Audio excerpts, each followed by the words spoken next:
Very welcome. Hello everyone and welcome to this webinar, the Nordic View on Sustainability, Lessons and Practices. So this is a pre-launch event about the first ever Nordic Voluntary Sub-National Review. And what is that? Well, it's a report about local governments or municipalities' efforts to reach the global sustainability goals.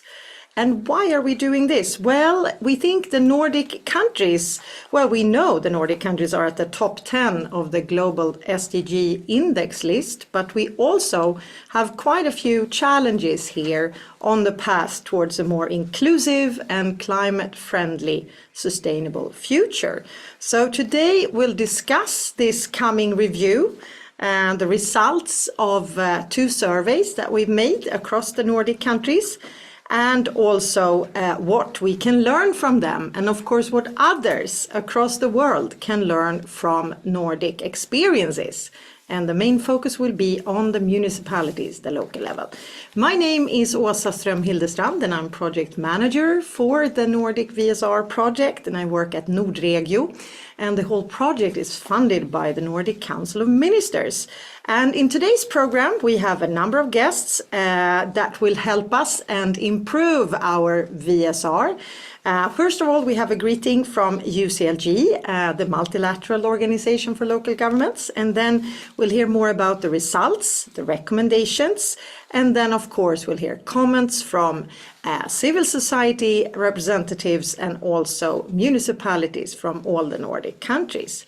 I also wanted to add that this webinar will be recorded and we will share the recording afterwards, although not the slides, since this is a pre-launch and sort of preliminary recommendations and results.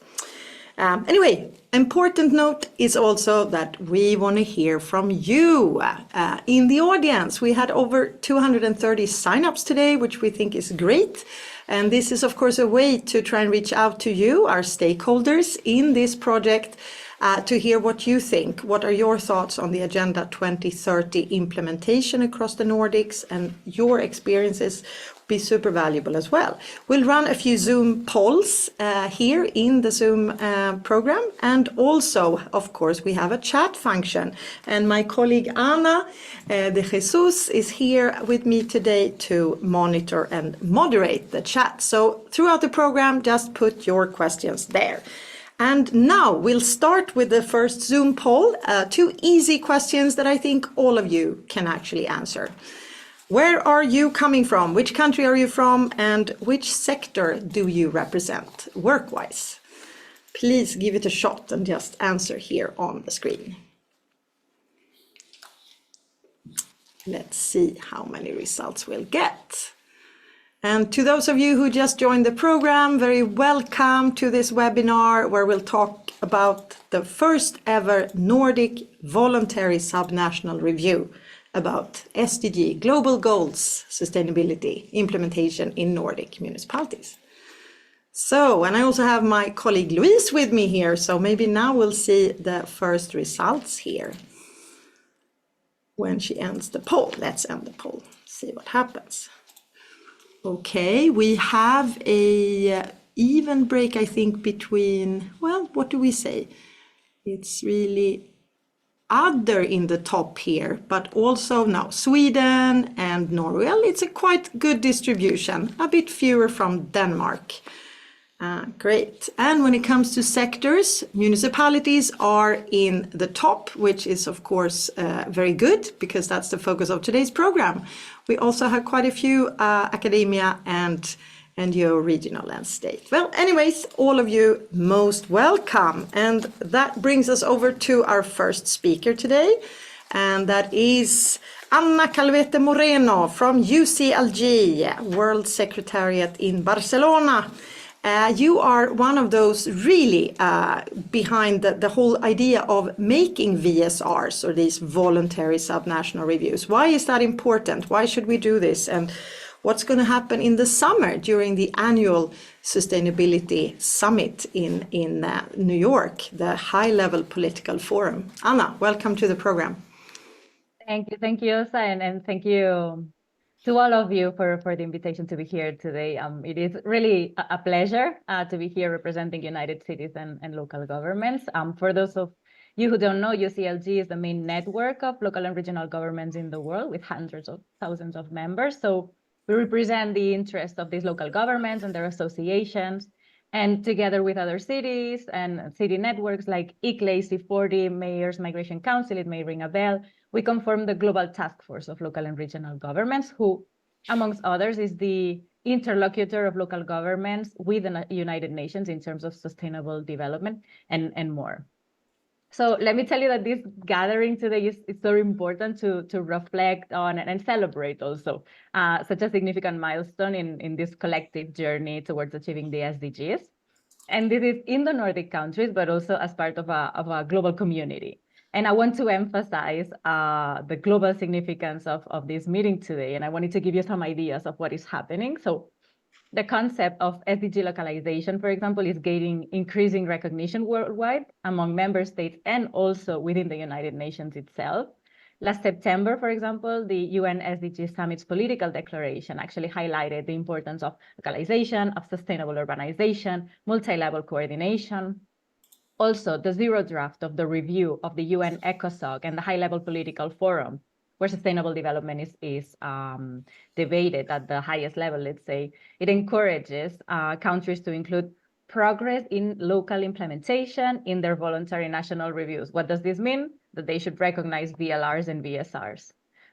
Also opposed to the first draft, which did not satisfy us kind of at all. Let's say now the second draft of the UN Pact for the Future places greater emphasis on the empowerment of local governments. And this is critical because in the SDG Summit, where this pact will be adopted, a new global consensus will be shaped on our shared future and how to secure it. So this is important to know that our constituency has been actively engaged in this process. Actually, over time, we have been able to formalize various communication channels within the UN system. So we're there and we're making things change.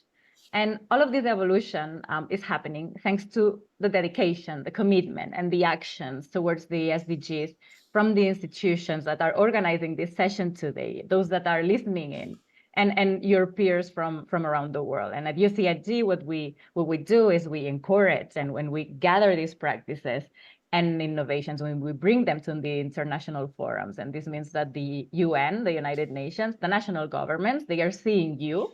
They are reflecting on the critical importance of your actions, embracing them, and actually changing this multilateral system to be more inclusive.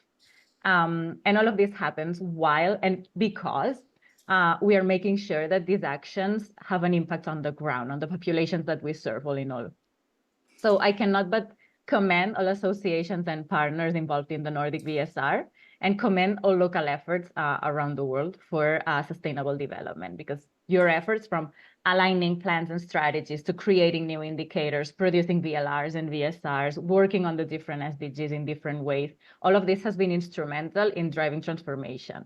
So it is thanks to your tireless commitment to VSRs, to VLRs, that they have been recognized by the United Nations as an essential tool to show progress and foster exchange on local implementation of the SDGs. So and we might all meet in New York, at least some of Hopefully. us, I'm sure. The audience here and also UCLG, you will have several side events during this high-level political forum, and also, of course, focus then on the important role of the local level and also peer learning. And that's something we'll discuss today here as well, because that's a Nordic strength that we see it as well. To steal with pride from your neighboring municipalities, that's important. I don't know if you wanted to say something more about any specific event or something in the coming high-level political forum. Well, I can share with you some events that we are planning, because we're still in the implementation stage, like the design stage, let's say, of what's going to happen at the HLPF. But I just wanted to let you know that the voluntary subnational reviews, together with voluntary local reviews, will have a very important place for this. And of course, we will again take all the work that the Nordic countries have been doing together with other countries like Ecuador, with whom we are working this year, Brazil, South Africa, Mauritania, and Nepal. And together with what we have learned from other countries who have, or other associations who have produced a VSR since 2020, since when we started this facilitation of this process, and use this to make things change and to have this impact on the territories that we all represent. So maybe I leave it here. Again, I'm very happy to be with all of you, proud of being part of this global community. And yeah, looking forward to engaging in this enriching conversation. Thank you. Thank you so much, Anna. And also, I think this is a very important reminder of us all being more global in our work, right? We'll do things locally, but we'll also add to the global agenda and the global work to actually create a slightly more sustainable world. And if you have questions to Anna, I'm sure you can put them in the chat as well. And Anna, please engage there to tell us more about UCLG and your work. Super. All right. Our next speaker today is actually here with me in the room. It's my dear colleague, Nora Sanchez-Gassen. You are Senior Research Fellow here at Nordregio, and you have been working on all these results from the surveys from the Nordic countries. And you've got some results to show us, so take it away. Yes, thank you very much, Åsa. And hello, everyone, also from my side. My name is Nora Sanchez-Gassen. I work here at Nordregio as a Senior Research Fellow and have been involved in this project on the Nordic VSR. I think the presentation will start soon. Yes.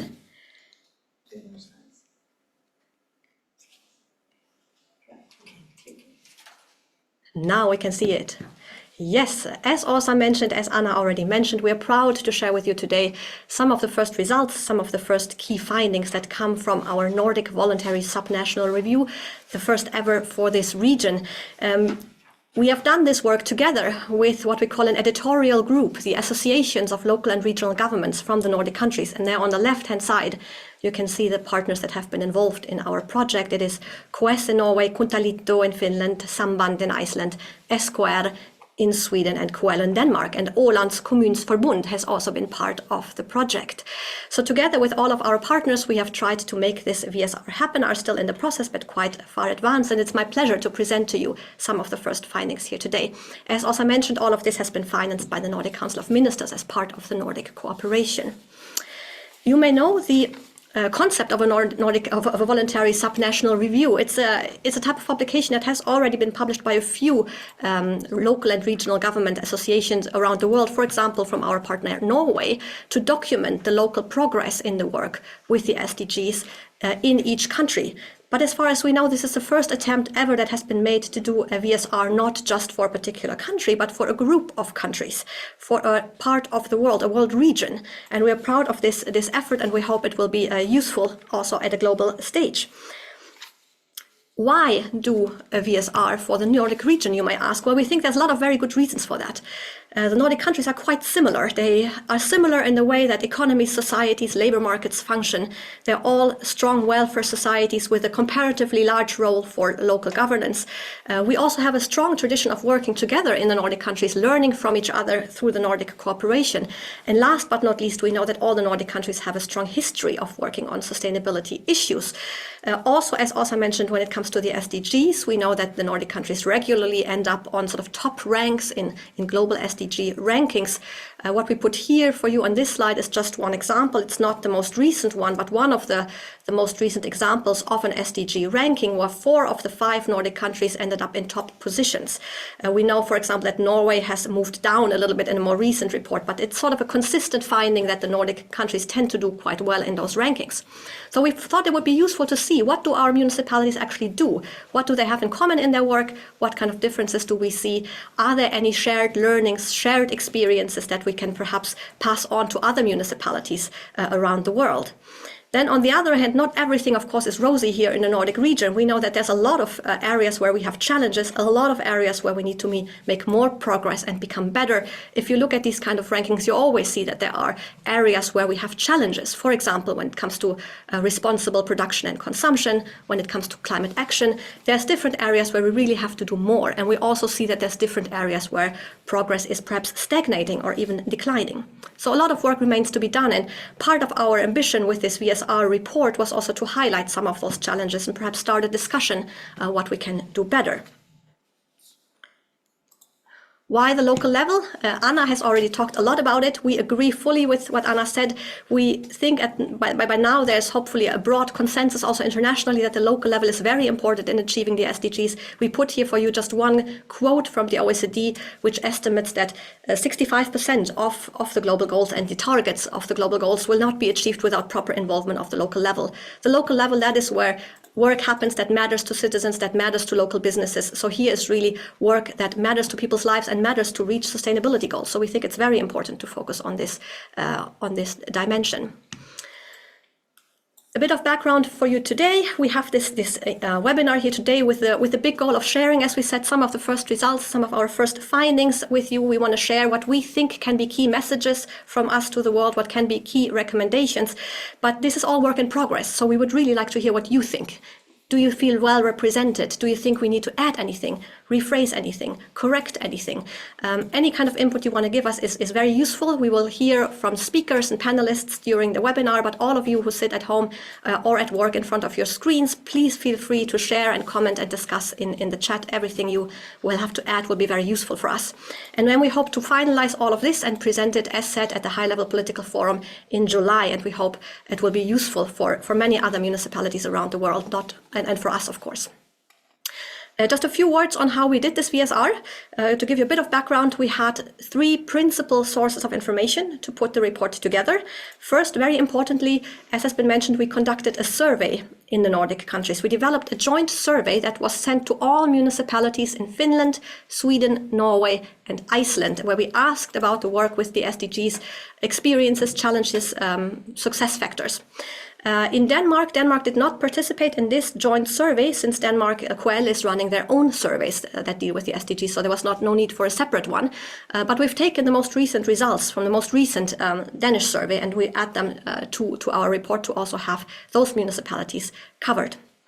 A second key piece of information for us was interviews we did with the local and regional government associations, our editorial team in the Nordic countries, to get a bit of background information, some more qualitative information on how the work it is going, what some of the key commonalities, some of the key differences are across the Nordic countries when it comes to working with the SDGs at local level.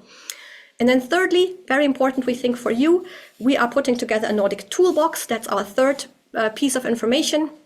A Nordic toolbox where we try to collect inspiring local examples when it comes to working with the SDGs. And we would very much like to invite you to add your stories here, especially all of you who are listening and working for a municipality or working for organizations with municipalities. If you have any initiative, a project, a method, a tool, an approach that has worked well for you, that you're proud of, that you think others could learn from, or that you want to share with the world, please be welcome to add it. You can use the QR code that you see here on the page, but I think my colleague Anna also posts a link in the chat. You don't have to work on it now, you can do it during the next days, but please share with us anything that you think might be useful for us to highlight globally, anything that could be useful for other municipalities to learn from. You see, we have a lot of red dots already here on the map. These are all the examples we have collected so far. We'd be happy if you put another red dot on this map. And this was a little bit of background information. I will start now and share with you some selected survey results. We of course have much more, but due to time I will just focus on a few ones. And then we will hear from our partners of the local and regional government associations, who also share with us what we think could be some of the key messages, some of the key recommendations from our survey. So as I mentioned, we had a joint survey in the 4 countries, Sweden, Norway, Finland, and Iceland, and we complement that with survey data from the Danish survey. And one of the key questions we asked to the municipalities is, first of all, do you work with Agenda 2030? And if yes, how long have you come in your work? And here you can see the answers that we got grouped by country. You can see here in dark blue, this is sticking out. These are municipalities, responding municipalities, who say that they do work with the SDGs at different levels, of course, of progress. In light blue, you see municipalities who said that they are starting with their work. There's a bit higher percentage here in Finland, for example. In green, we see municipalities who consider themselves as front runners, as really leading examples in their country when it comes to SDG work. It's about 10% in each country. And then in red, we have responding municipalities who say that they don't work with the SDGs, even though they might be interested. Some of them have plans to start doing so. And you can see, for example, that this red bar, municipalities who have not yet started to work with Agenda 2030, it's a bit higher, for example, in Iceland. A reason here might be that the Icelandic Association really put in a lot of effort to make all or almost all municipality answer this survey, even the ones who don't work with the SDGs. So that might be one of the factors why this bar is a little bit higher in the case of Iceland. We also asked the municipalities, or those that do work with Agenda 2030, we asked them, how do you work with Agenda 2030? Do you have a holistic approach to the work, or do you prioritize some dimensions, for example, the economic, the environmental, or the social? And here we have a common picture emerging among the municipalities that answered our survey. Most of them do work holistically with the Agenda 2030, but we see that between 25 and 35% also say that they do set some kind of priorities. We, of course, think there's no real right or wrong way here. It has to fit to the local conditions and the local priorities. But we see there's different ways, different paths that are taken, but in all countries with a majority who choose the holistic approach. Then among those municipalities who do set priorities, we also wanted to know, is there any SDG you perhaps focus more on? Is there any SDG you prioritize, or SDGs in the plural? We asked this question, and then we created here this little table to show you which SDGs get most prioritized by municipalities in the Nordic countries. And you can see some, again, commonalities emerging here. We see very prominently SDG 11 popping up. Perhaps not surprisingly, that's the SDG on sustainable cities and communities. This obviously matters a lot for our municipalities also here in the Nordic region. But also some others like the SDG 3 on good health and well-being and climate action, for example, are coming up as SDGs that many municipalities focus on. So we see here, again, some commonalities in how the Nordic municipalities work. We also wanted to know from municipalities if they measure progress in their work. Do you use indicators to see that you're on the right track and that you are about to reach your goals?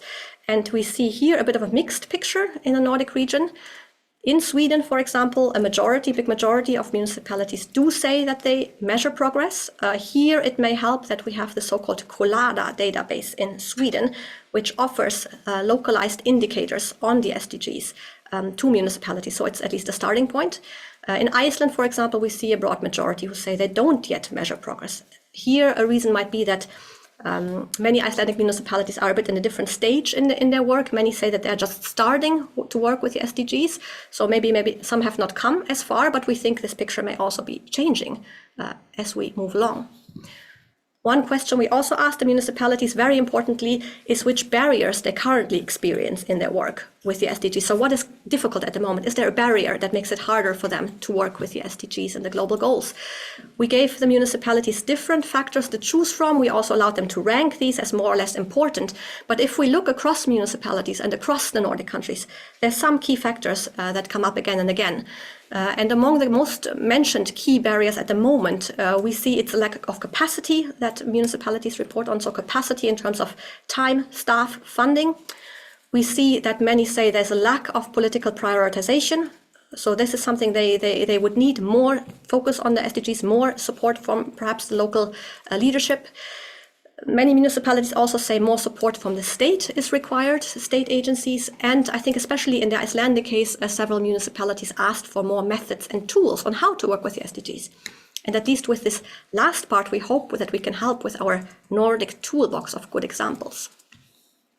And then here, a final slide I wanted to share with you from our survey. And again, as I said, there's much more material, but just to give you a glimpse, the last question we asked in the survey was more towards the future. We asked municipalities, what do they think will the future hold? We've just been through difficult years with a pandemic, with a war, inflation, difficult economic context, and we asked the municipalities, do you think this will lead to a deprioritization of Agenda 2030 going forward? And here indeed the picture is a bit worrisome. We see that more than half of municipalities in Sweden, Norway and Iceland think that there's a considerable risk or even a high risk that the Agenda 2030 will be deprioritized. So this is of course a bit worrisome when in contrast we are hoping to accelerate the work towards the SDGs in this decade of action. In Iceland it looks slightly more promising. Here most municipalities consider it a medium risk, but overall something to keep in mind, something to work with. And with that I hand over again to you, Åsa, and to the next slide. Thank you. Thank you so much, Nora. I hope you followed that nice and clear. As Nora said, we have more results coming out, of course, but these are some of the the first and main ones from our surveys. Now with us is our editorial group of representatives from the local and regional associations across the Nordics. So let's spotlight them here on the screen and hear from them how we summarized some preliminary recommendations based on the survey results and interviews that we made. And first out is our friend Anna Gudrun Björnsdottir from Samband in Iceland. And you'll tell us a bit about the Nordic success factors. And, yes, we'll share the screen again here shortly. Yes, now hopefully you can see these. Yes, lovely to be with you.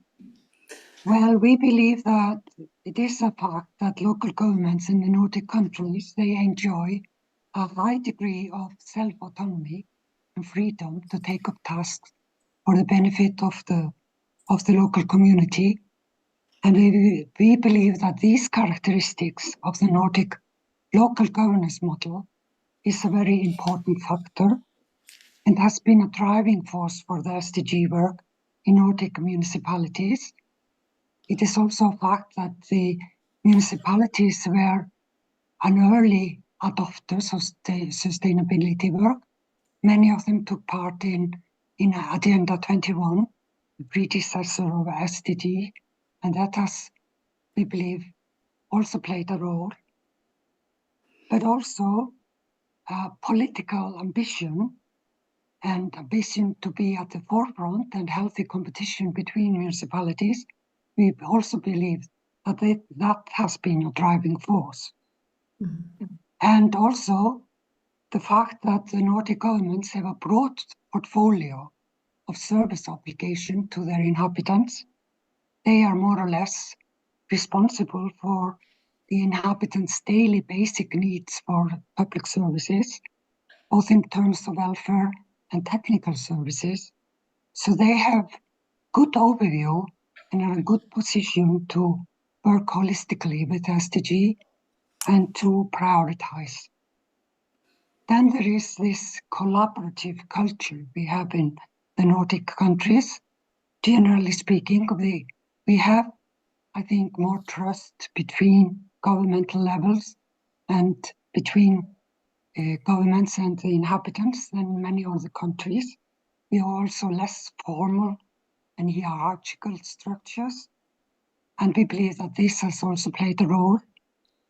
Generally speaking, there are good dialogue structures in place between governments and national authorities, and despite some competition between municipalities, as I mentioned earlier, there is also a high degree of cooperative spirit between them. There is willingness to share knowledge and learn from each other. And the local association and their proactive role has been very important as well, because they have facilitated learning between municipalities and also acted as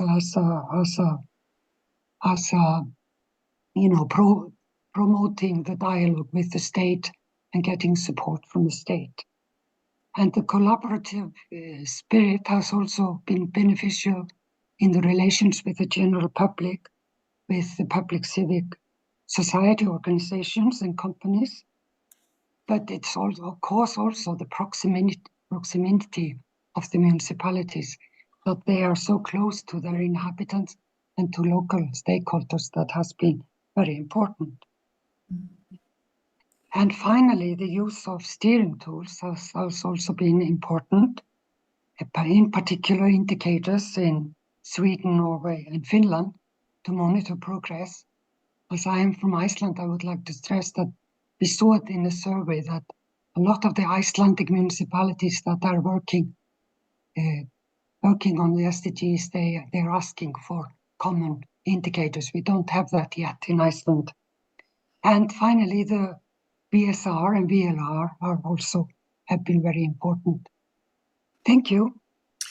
Thank you so much, Anna, for that. And the next slide here is actually mirroring this, but the other way around, talking about, okay, we had some strength. We do have some strength in the Nordic countries, but we also see some clouds on the horizon, right? Anna Eklöf from SKR, the Swedish Local Regional Association. Take it away, Anna. What do you see as the governance challenges when it comes to SDGs? Thank you, Åsa.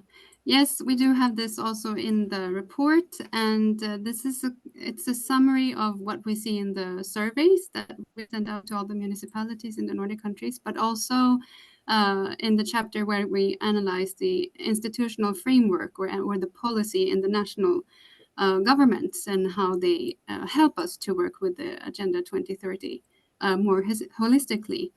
And then the first bullet here, I think it's not only in the Nordic countries, it's probably a trend that we see maybe worldwide, that there is some kind of decline in use of the SDGs. Is it all about a trend, or is it because now we find some resistance? Things are happening in the world that maybe lead to a negative direction, but we call it some kind of SDG fatigue, and we see it in the Nordic countries to different extents. The countries are different, and some differences here from the national governments are quite big. But if we try to summarize, this is still what we see. In some countries, maybe more explicitly, Sweden and Finland, we see that the government support has shifted. So it's no longer targeted toward big policy measures towards the Agenda 2030. It's more about maybe environment or social, and it's more divided. And in Sweden, where I am, we did have a big project called Local Sweden, where many municipalities in all the regions were members, and that financing was cut as of last year to that big project. And then we also had a national coordinator who actually just handed in his final report now just a few weeks ago, and that will no longer continue. So we definitely do see some changes in if we compare to from the beginning in 2015, how it all started. And in Denmark, we have a shift that I think in some kind, everybody has decided that we're going to shift more and focus on climate planning and implementation and really push that question. And a lot of things are happening, a lot of positive things are happening in Denmark with regards to the climate issues and policies. Then on the more broader level, we also see this, the younger generation, that they have a more complicated maybe relationship to democracy overall. It needs to be, of course, more analyzed, but we had this survey in Sweden that we didn't do, but another big institution did, Ungdomsbarometern, where we could see that the Generation Z are more focused on their individual life and not that much on the common values as democracy, for example. And that's, of course, worrying and something that we also need to see as a kind of challenge here. Then if we look more at the results in the survey, of course, we see that municipalities who find it harder to work with the Agenda 2030, they see lack of resources, lack of capacity, of course. I mean, human capital and people working, but also the possibility to measure progress via indicators, that hinders many of them. And that is very linked, I think, to their political mandate. So many of them, as Anna said before, put political leadership as a big strength factor. And then if that shifts a lot, or if it's not really there, it's harder for a municipality to work with big focus on the holistically with the agenda. Mm-hmm. And then, of course, if the national level shifts a lot and doesn't have a holistic approach, it's hard as well for the local and regional authorities to kind of hang on to that. It becomes more maybe really good work in different silos, but you don't really see that connection that the Agenda 2030 has. So that's a quick Quick run through, yes, and thank you so much, Anna. We could also mention that we've seen, for example, in Sweden, where there are municipalities who have a strong cross-party political leadership, all agreeing on Agenda 2030. That is definitely a strength. So try to work for that. And with that segue, let's move over to some of the recommendations that we could formulate now based on the different challenges and strengths that we've seen. So with us to do this is Anne Romsås, directly from Oslo in Norway, and KS, our partner in Norway. So welcome, Anne. Thank you so much, Åsa. And I am now the fourth Anna talking at this venue. So Anna is a popular name in the SDG world. It's a super sustainable name, yes. Yes. So in this joint Nordic report, we also have some recommendations to national levels at the global scale. And this is a summary of our messages then to the national governments across the globe. We really urge the global community to acknowledge the global commitment to the SDGs and to your country's role in the transition, and to maintain a holistic work on sustainability, as we now just heard from Anna Eklund. We need to stress the importance of upholding policy coherence and cooperation across different levels of government to ensure a unified strategy for SDG efforts and to reduce any negative spillovers. We know this is crucial for securing a holistic approach also locally and regionally. And we recommend that the national governments strengthen the local and regional governments associations' role to offer capacity building and enable collaboration and peer learning on SDG steering and implementation. We need to work together to build up this capacity.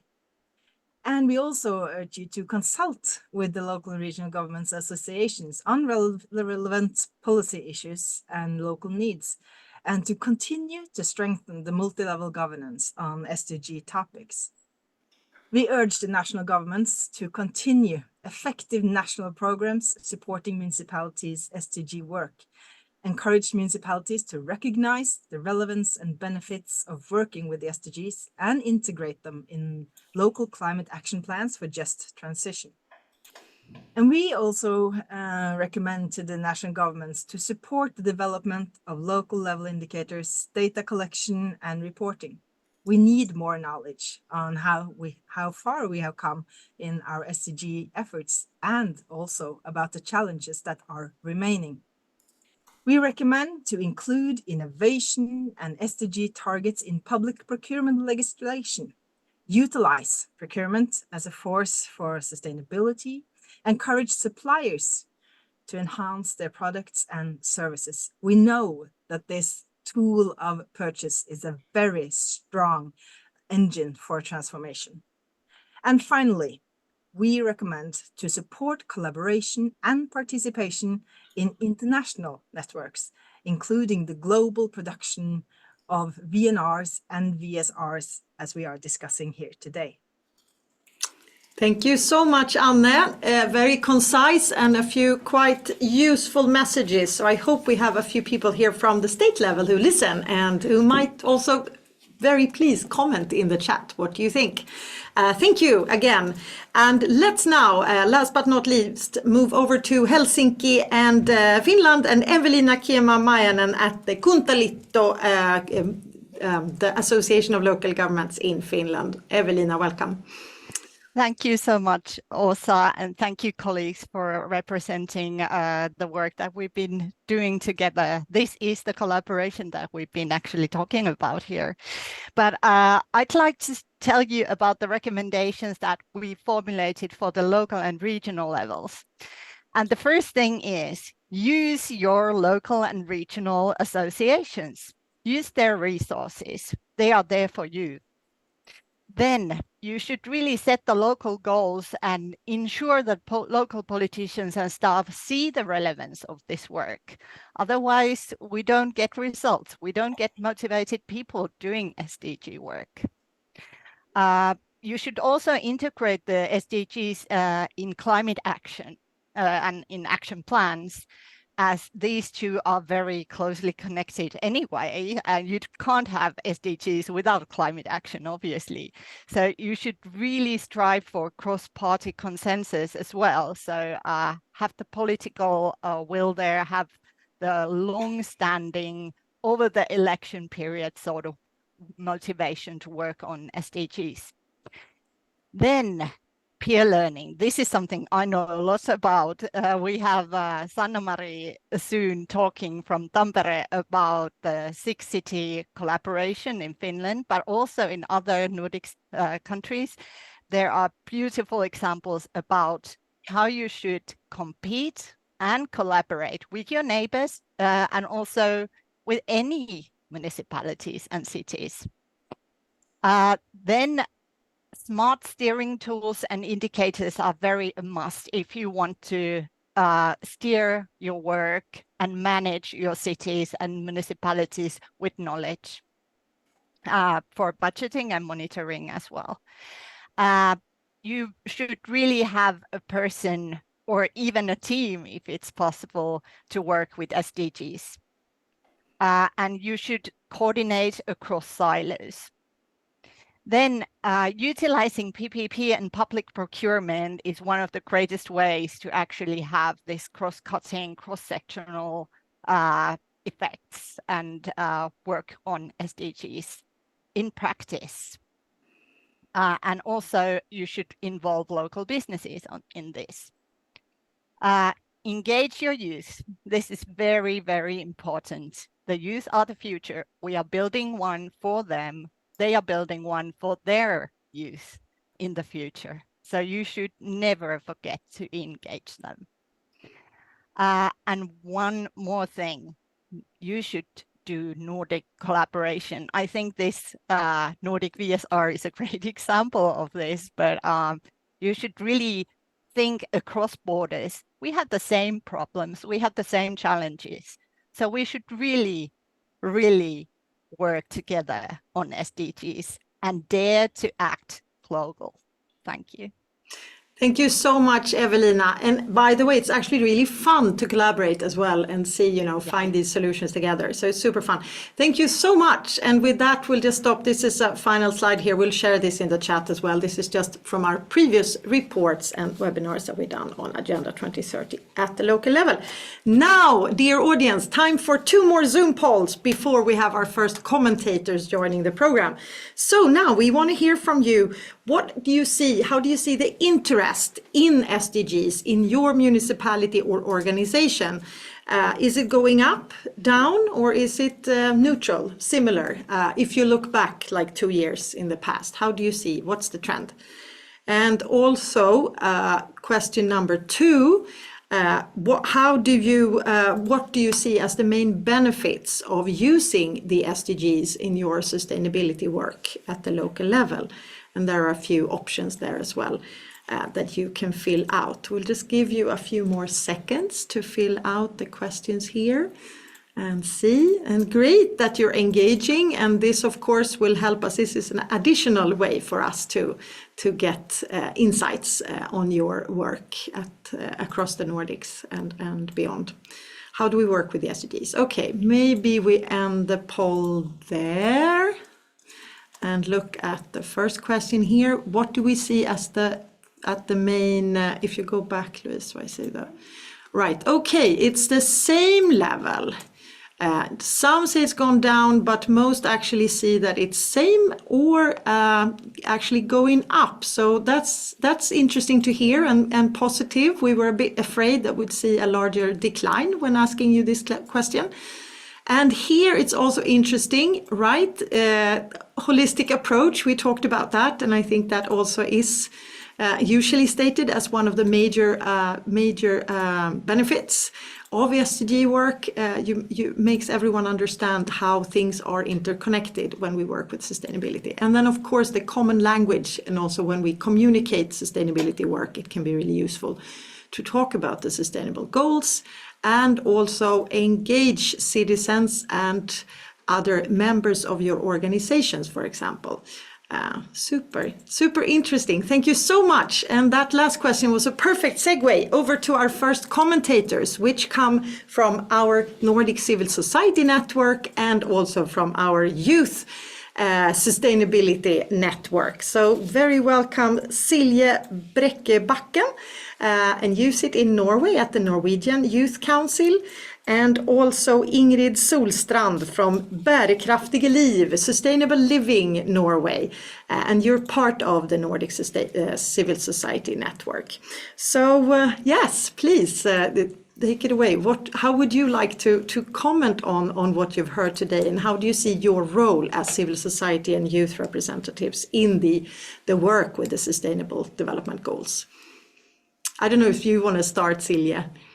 Yes, I can do that. Thank you, and thank you for great presentations so far.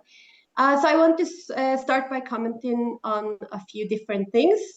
First and foremost, the SDG governance challenges that were mentioned earlier, and that youth distrust in politicians and democracy is at a record level, which we also write about in the youth chapter in the VSR. I believe that it's important for local policymakers and municipalities to be aware of this and to know that youth are generally more distrusting of policymakers' ability to actually get things done now.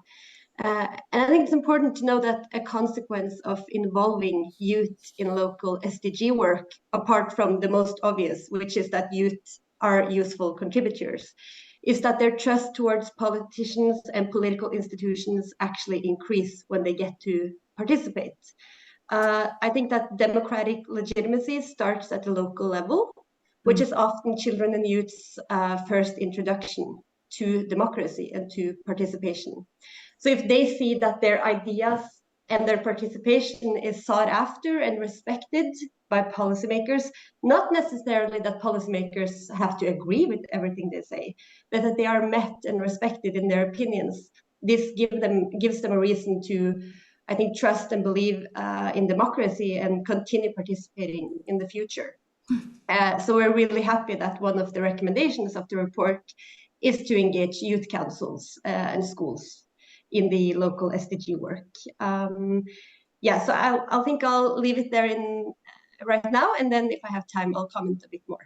Yes, thank you so much, Silje. And yes, from a Nordic perspective, we really want to highlight the importance of youth engagement. And that's also sort of a low-hanging fruit for municipalities who like to also get better solutions to some of their challenges as well. Why not do a hackathon or something in the local high school, for example, and see what kind of solutions would be generated?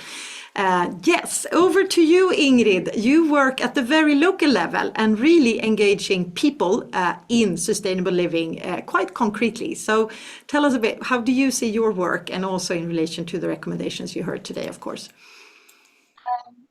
Yes, thank you.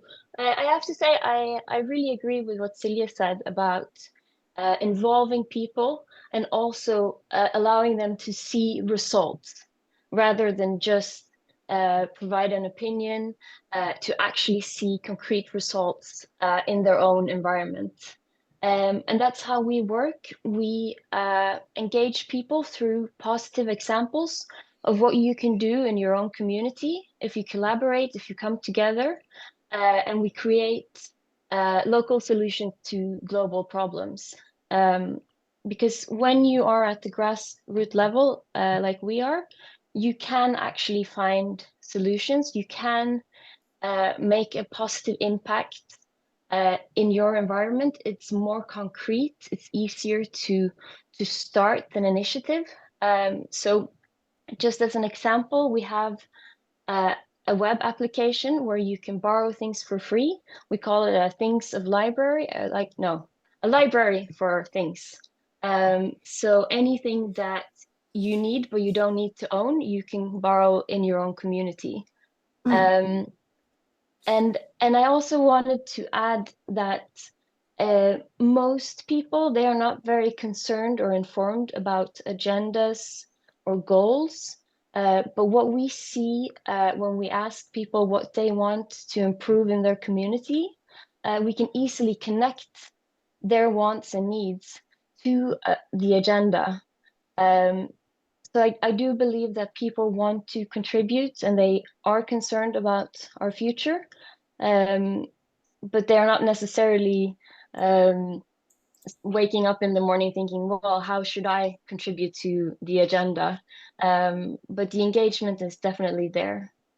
And you have spread your organization now across Norway to begin with, and you have a certain collaboration going also then with local municipalities, as far as I know. Do you feel that you become a partner in this development, or when the municipality is working on the SDGs? I feel that we have a lot of access and a very good communication, but we're also very vulnerable when it comes to political changes and receiving fundings for our organizations, projects, because it can change so easily. So it's difficult to plan long term because you never know what's going to happen, with the next budget. But we have a lot of good dialogue, and we contribute to each other's projects and workshops, especially in Bergen, where we have our base. That's super interesting, I think, and also good to know for municipalities out there how to try and create a more stable ground for the collaboration with civil society. Yeah. Celia, perhaps a final question to you as well. Would you say that there is one of the Nordic countries that stands out in terms of more proactive youth engagement at the local level, or is it a pretty similar picture? Could you say anything from sort of more in comparative perspective? Yes, of course. And for those that don't know, we have a youth network that works in all of the Nordics and consists of youth from the Nordic countries that have written a youth chapter. To answer your question, I think that it's pretty similar. There isn't like a clear winner.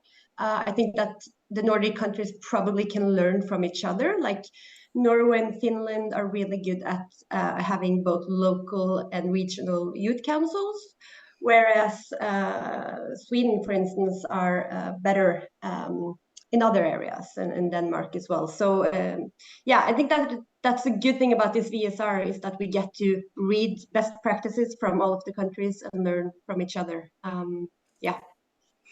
Thank you so much for coming, for joining our program today and adding your perspectives. And yes, let's continue discussing the role of civil society as we move along as well, I'm sure. Because now it's time for our municipalities to join us on the screen here. So I want to welcome this panel. We have one municipality per country.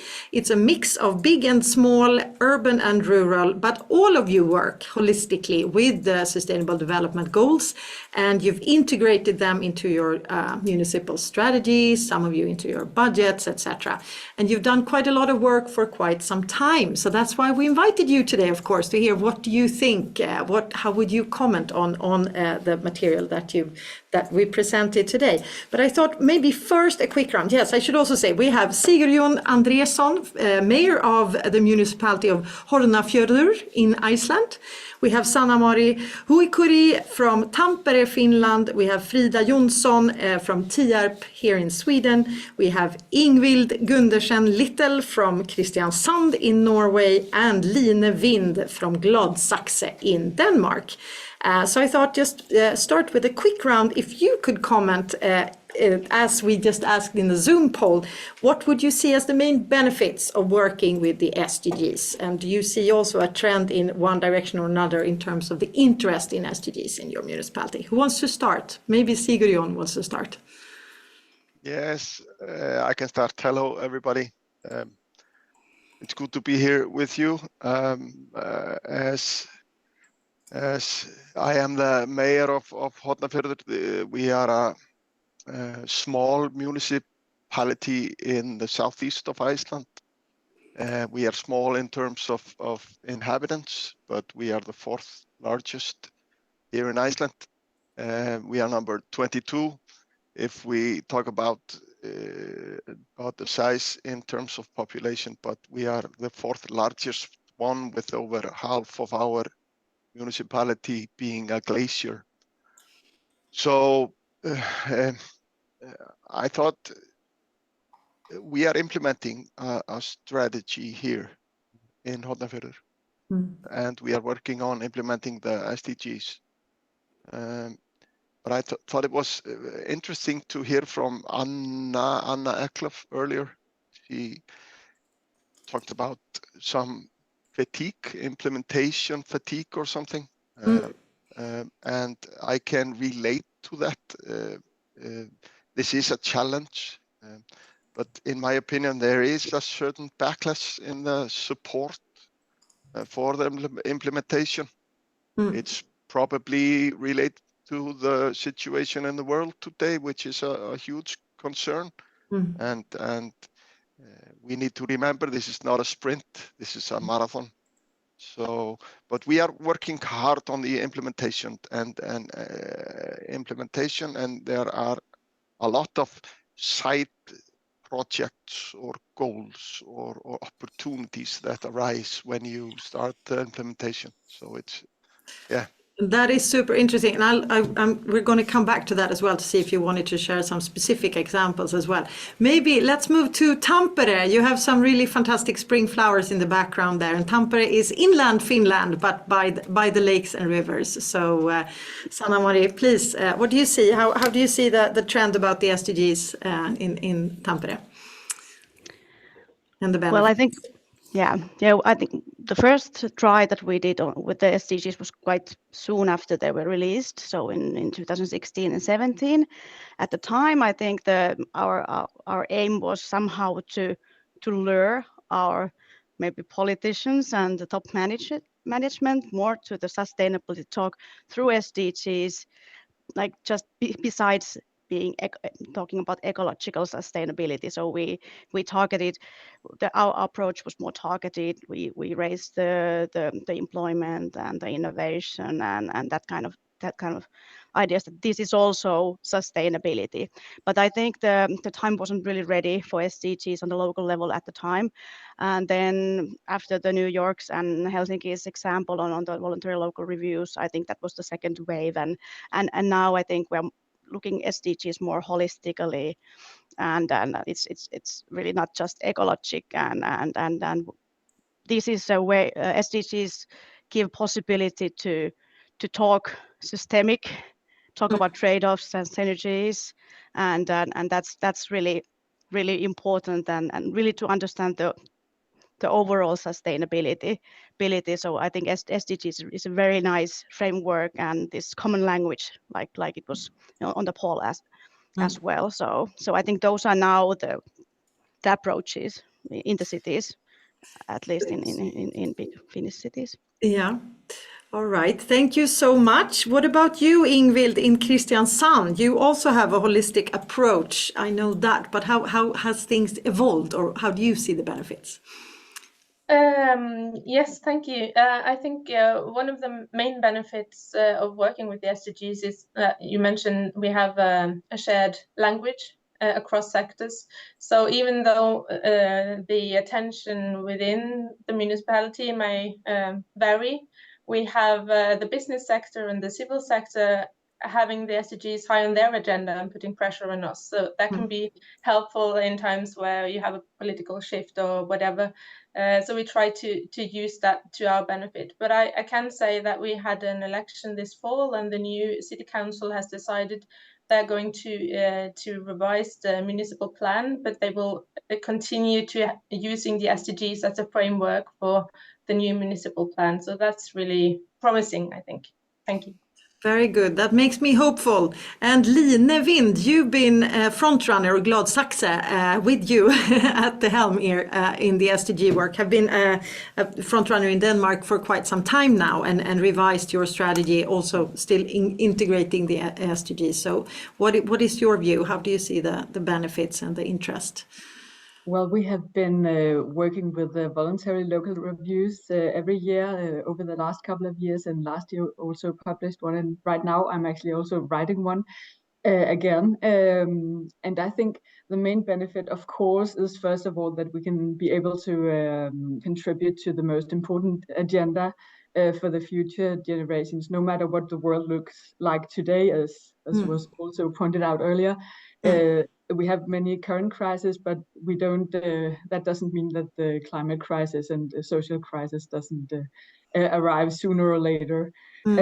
Secondly, on a more municipal level, I think the biggest benefit is that working with the SDGs provides a common framework for the work throughout the organization and throughout the municipality.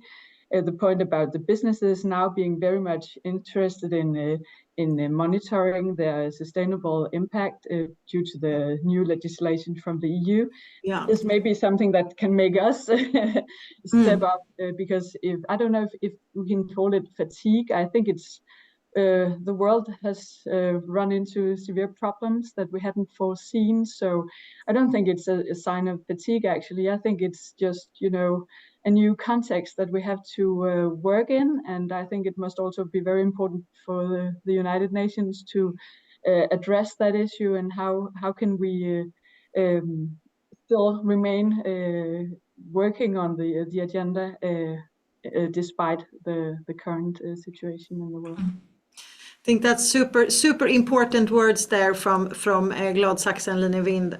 How can we keep up this work with or despite the troubling crisis times and the scarce resources that I think all municipalities now face because of the defense budgets. But that is the way it is. Over to you in Tierp, Frida. How do you see it there? Is it a similar situation that you also have to keep up the pressure to keep the SDGs there, or is it just a steady interest? No, but I think I see a steady interest or a rising interest, and I think the longer we have worked with the goals, the stronger the interest becomes. I think it's connected also that they see the benefits and more people want to join the transition. But I would also like to run this holistic perspective that several of you have mentioned, because when we have been working for this for several years now, we have the SDGs is very integrated in our core work, in our budgets. We can see that the focus is now more on the citizens, that we should have a good, the good development throughout the municipalities for the citizens, and not just focus, on the core activities. And that is also important, of course. We should have good schools and good nursing homes, but I see that we are aiming further now. I mean, we want to create the better conditions for a better life locally for the citizens today and for the future.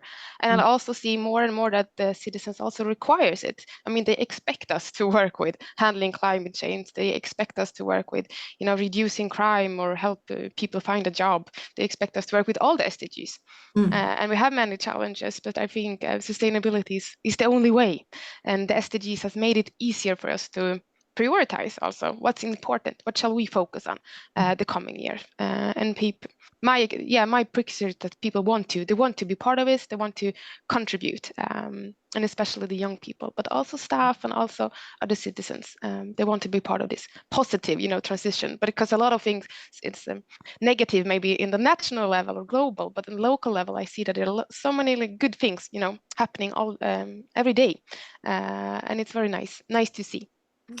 That's wonderful news from Tierp, and we should also mention that you don't represent a big city with enormous resources. I mean, you're actually a rural municipality, and to really utilize the goals to create a better future. I think that's the dream scenario for UCLG and the UN system as well. I think that's how it should be.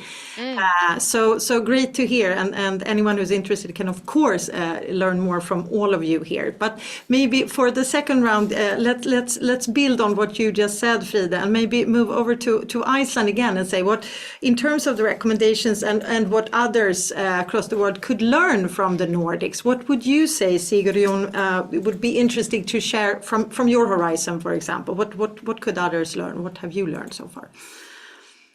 Well, this is a big question. I know it's a big question. Yeah. Any of the strengths that were pointed out today that you agree on, or something else, this is. I agree on many things, and I thought it was interesting from Frida when she is talking about side opportunities by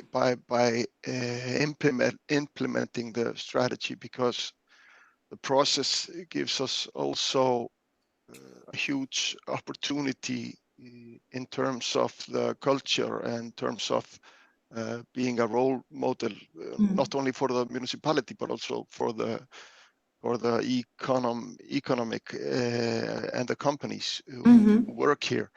And I'm not sure we can here in Iceland teach the world many things. We have, of course, our energy system is very green, and we have plenty of energy, and so we are lucky in that aspect. And actually, Hornafjörður, where I live, we are basically a living laboratory with shrinking glaciers and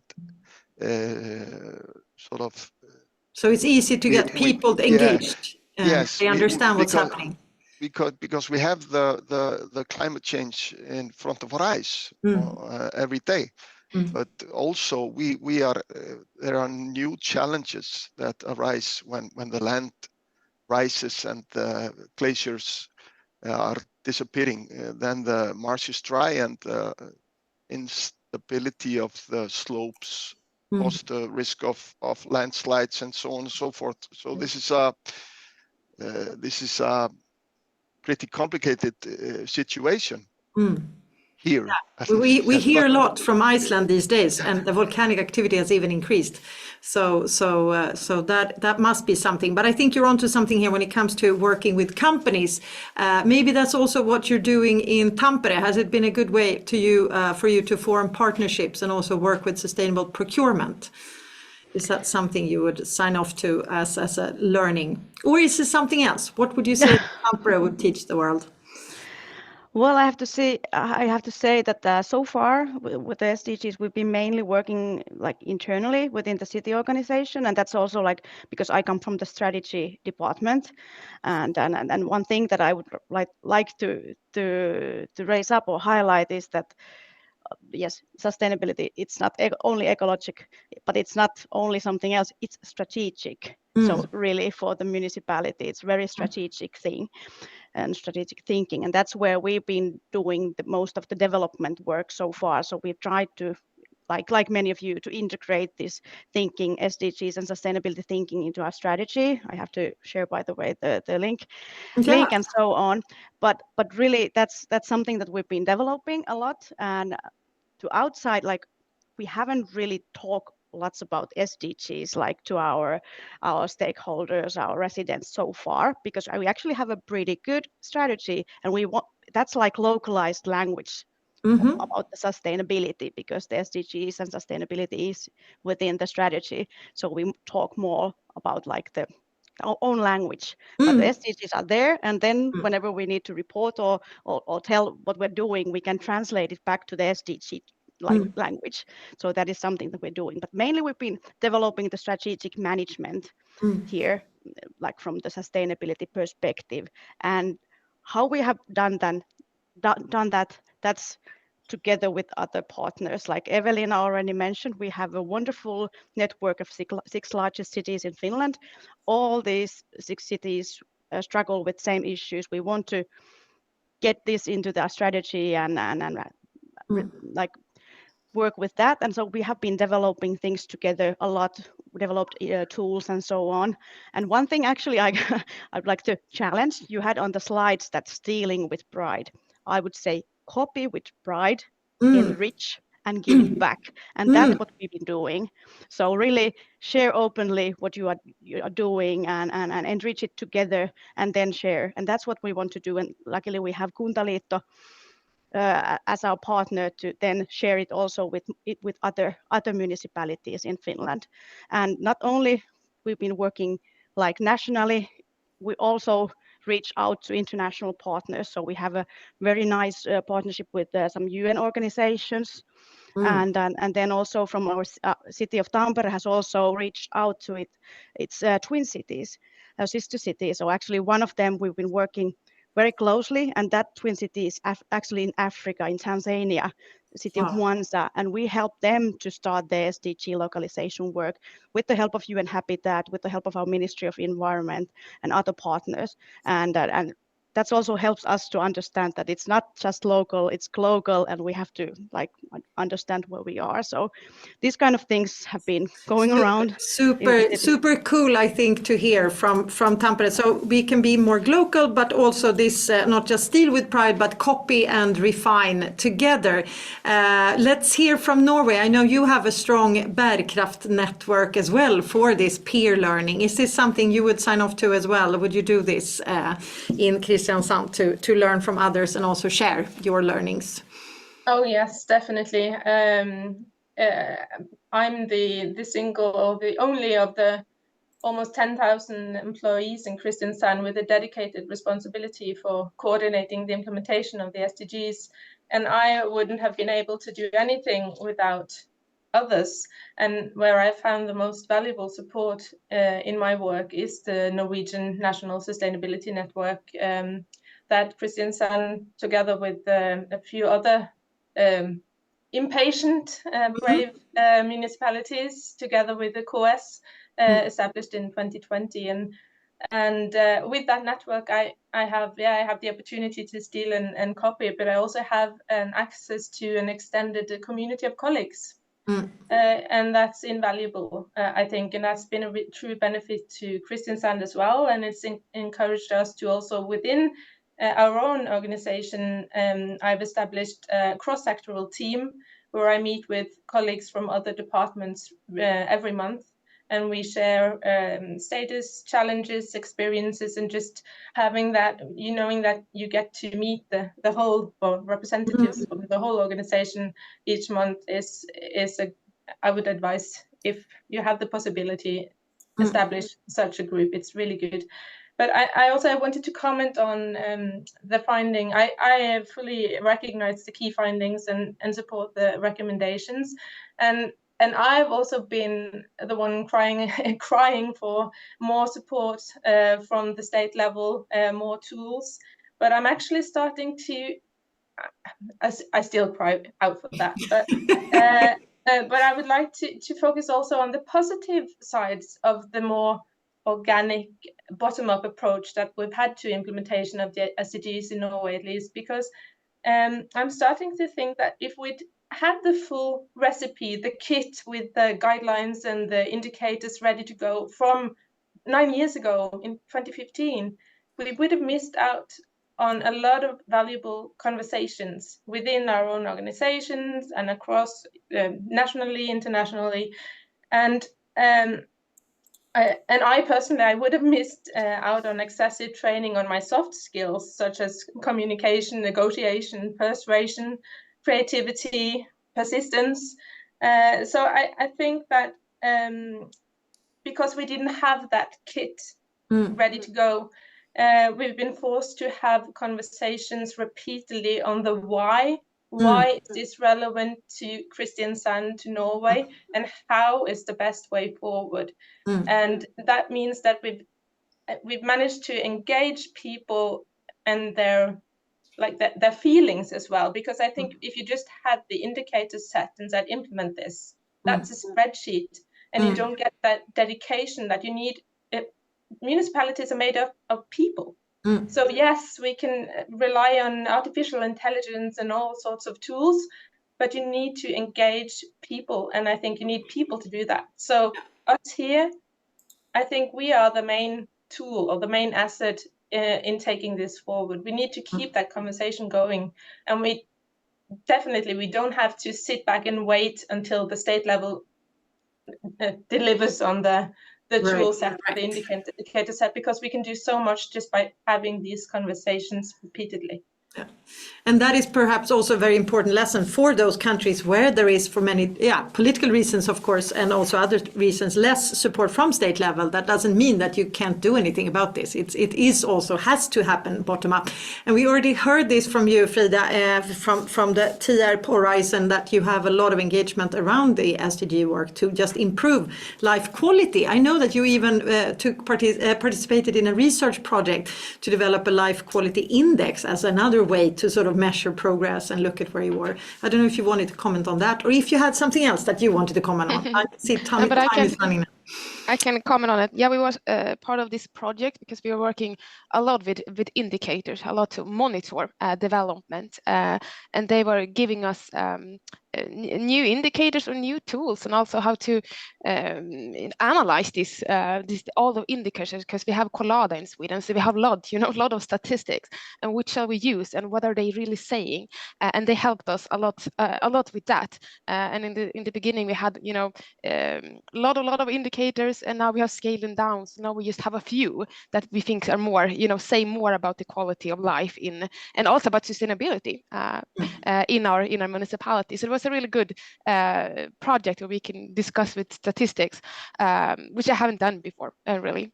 But I also wanted to mention also this with cooperation with the youth and civil society, because you had a lot of good recommendations in the report, and I agree on all of them, with how we can use more tools, how we can cooperate more, how we can make the goals more SDGs more local.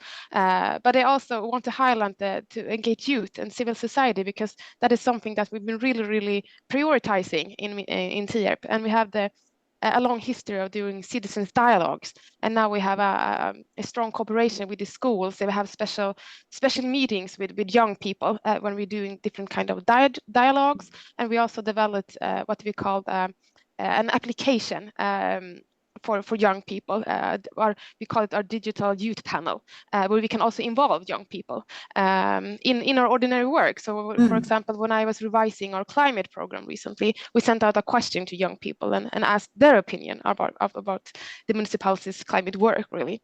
And it's so nice to see. But I think always the young people always has the wisest comments. I mean, they always take this holistic approach to have this. They see it as the municipality as a whole, and they have this long-term perspective. So I really emphasize that they really make the decisions better, by involving them. So I highly recommend to ask young people, and they often they want to be involved. They want to be asked, and they want to be involved in the local development. So really take your time, even if it can be tricky sometimes. It's worth it to do it, and also with civil society, of course. But the young people can be harder to reach. And we have written a policy brief about your work recently, because that was another webinar last year. So we can post that link also here in the chat and share with others after about youth as partners in the green transition. Super. I think last but not least, Linevind, you are also a child-friendly city together with the rest of your sustainability work. And you also have a super progressive procurement strategy where you tick off the SDGs for every procurement you make. I don't know if you wanted to comment on that, or if you had another sort of final comment on the report overall. Sorry, I'm stressing. Yeah, I think time is running, but yes, we have a child-friendly city initiative, and it has really made so much sense that actually now we're moving and shifting the focus from that being a strategic goal to a part of our foundation, the foundation of our work in general throughout the different municipal areas. So I think that's one of the findings in our new report. And I totally agree with what has been said here about the procurement points, the conversation part. I very much agree with the importance of connecting the SDGs to the local context. And I think Nora also in the presentation pointed to good translations as part of one of the success factors in working with the SDGs.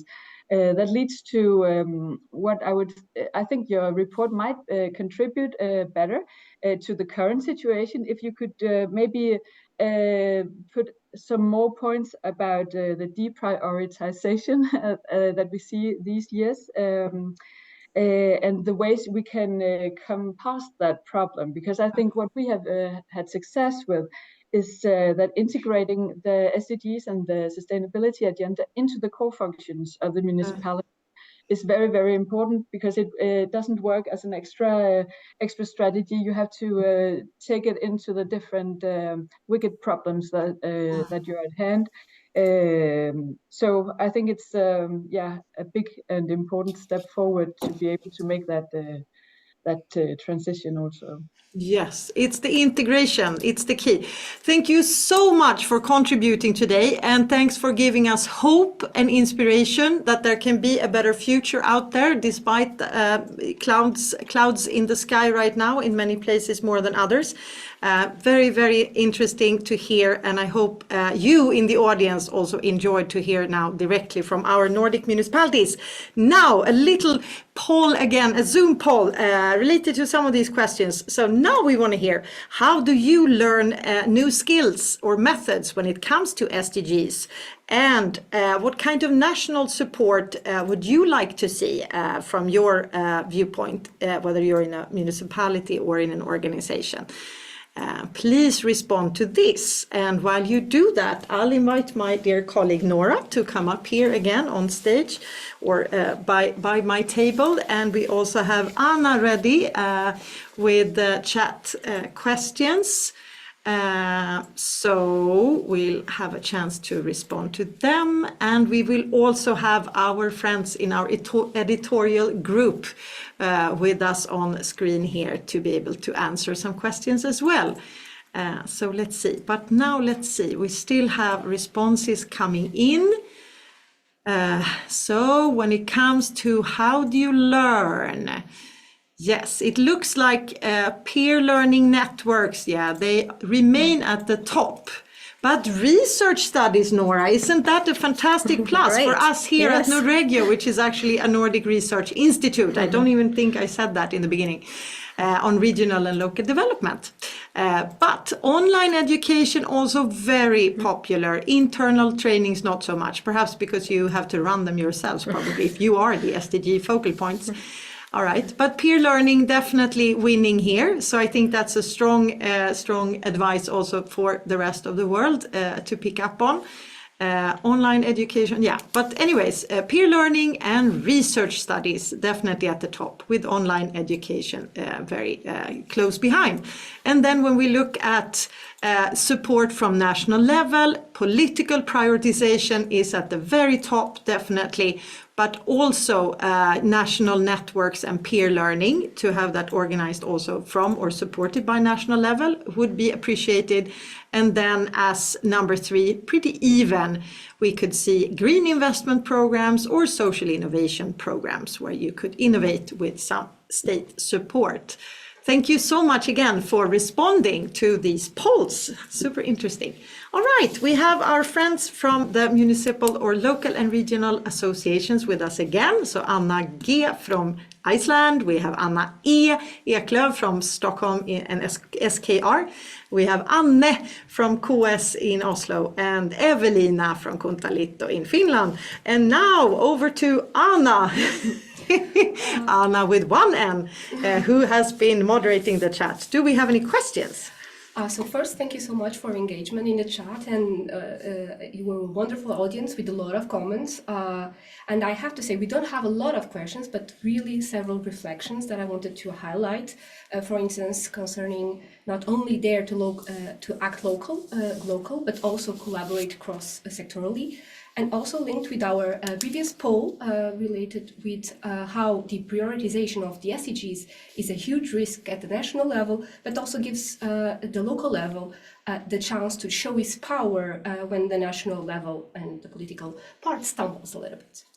We have one question, and that one is reflecting on how it has been pointed out in the literature that the municipalities' prioritization of some goals versus others sometimes indicates that they have not fully used the transformative potential of the SDG framework. And instead, it has been used to more or less encompass already existing practices that were already being done at the municipality level. So the question is actually how much of the performance of municipalities is contributing to the SDGs versus what the municipalities would have done nonetheless, and how we are seeing this in the Nordic countries. And I think this relates with our survey, so I think perhaps Nora have some insights here, and also our editorial board. Yeah. Super interesting. And that is a question that we always come across, right, when we are in the Nordic countries, because of course sort of we do sustainable development on a daily basis. If you work in a municipality, that's what you do. How would you define this? Do we have any definition or way of defining this from a research point of view? Yeah, I mean, we've worked on the localization or the local engagement with the SDGs for quite a few years now, since more or less 2017, I think. And I mean, in all this time, we've seen that there's very different ways to work with the SDGs. And I would be a bit hesitant to say that one way is better than the other. We do see, and to pick up on that, we do see that some municipalities in a way use the SDGs to simply visualize the sustainability work that they're anyway doing.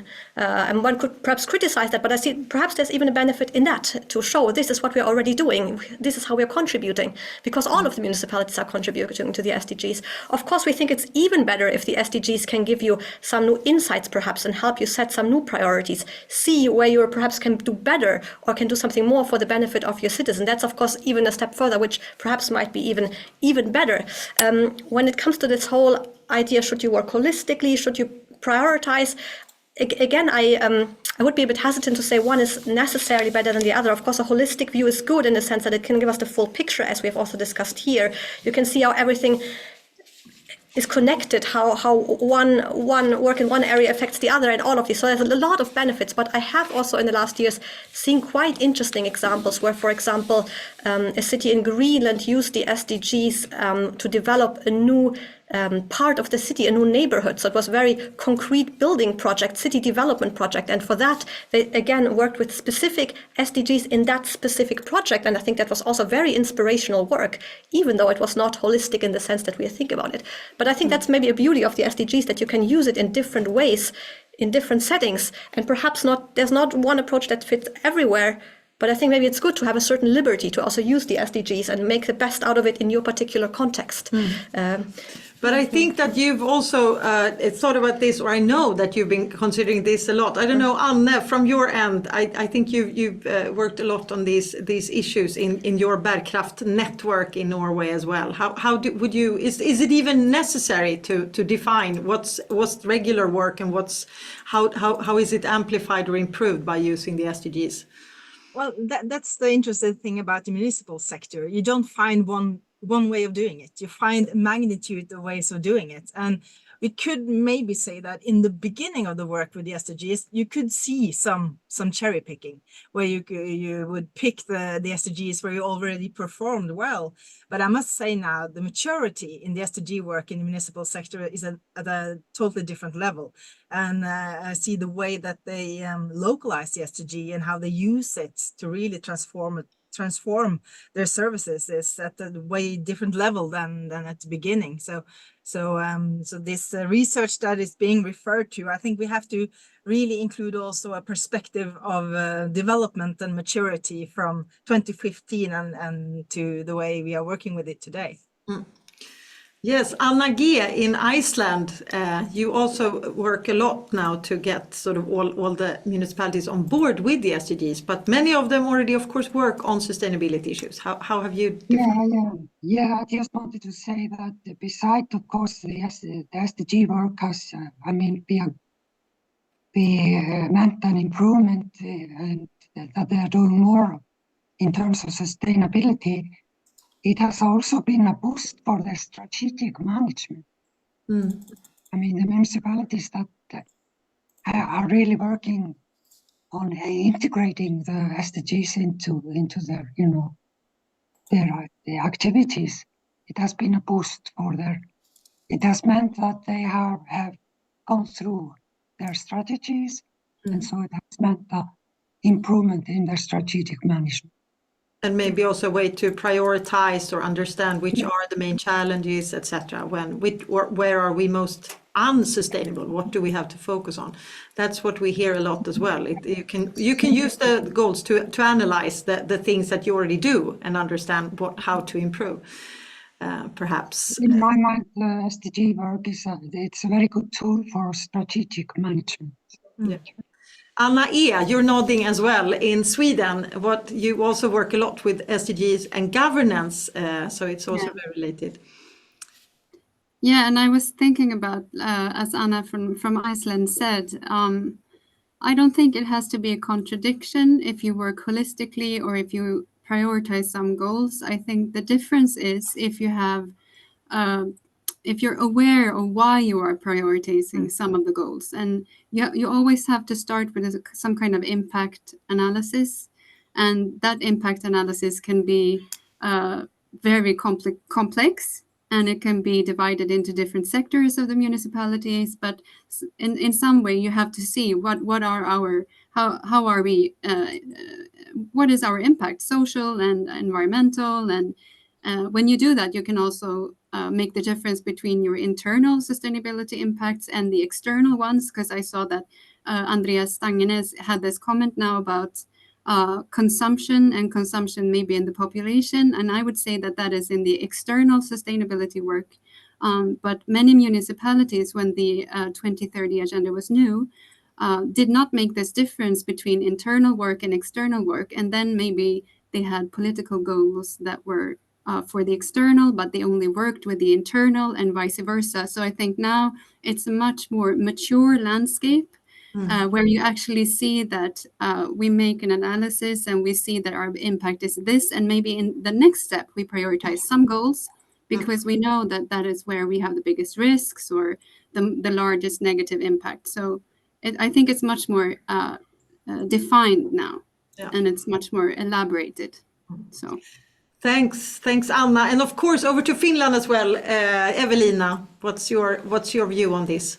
Thank you. I don't want to take too much time, but I have to echo my colleagues here and say I agree with everything that has said already, but I'd like to go back to what localization really means. And that is making sense and translating SDGs on the local context. And really, as long as you work for sustainability, who cares what framework really you use? I mean, we really need to work on this. And I think that when you get positive results from the framework that you're using or SDGs, you get hungrier. I think somebody already mentioned from the in the panel discussion that the motivation comes from the good results, and then you maybe have more eagerness to use more holistic approach on this. But as long everybody hearing this now, just start and get the benefits, and then you probably want to do it holistically in the end. But yeah. Just do it. Just do it. A call to action directly from Finland and also the rest of our Nordic friends here today. And with that, I think we're giving ourselves a few extra minutes here because no one is going to kill us for that anyway. So Anna, do we have any other question that we want to point out as we are moving on here? We don't have any specific questions, a lot of reflections, and I just invited everyone to leave a key takeaway of this session on the chat. We are always trying to improve our webinars, and that will really be useful. That would be super. We can have that as a last final word from your end then, Anna. And I also want to now thank everyone who participated as a speaker, as our audience, and Nora and colleagues here as well. And I think today has been very valuable to us. We hope it was valuable to you. And of course, we'll be back with the recording from this webinar for those of you who couldn't follow us live. And we will, of course, also let you know when the full report, the Nordic Voluntary Sub-National Review, is ready. We'll share it with you guys. It will be a digital publication. And last but not least, do not miss out on the Nordic Toolbox, this link and QR code that Anna has posted in the chat, that Nora had in her slides. If you are, have interesting examples to show the world how you work with the SDG challenges in your organization or municipality, please don't hesitate to put yourselves on the map there. It will be open during April before we finalize this work. And then we'll go to New York in July and have events together with UCLG, hopefully, and other partners as well on the global stage to share our Nordic learnings. And that will be super exciting, and hopefully some of those events will also happen online. So again, we'll keep you posted. And thanks for today, and thanks for your engagement. Have a great day. Bye-bye. You too. Thank you. Thank you. Thank you so much. Bye.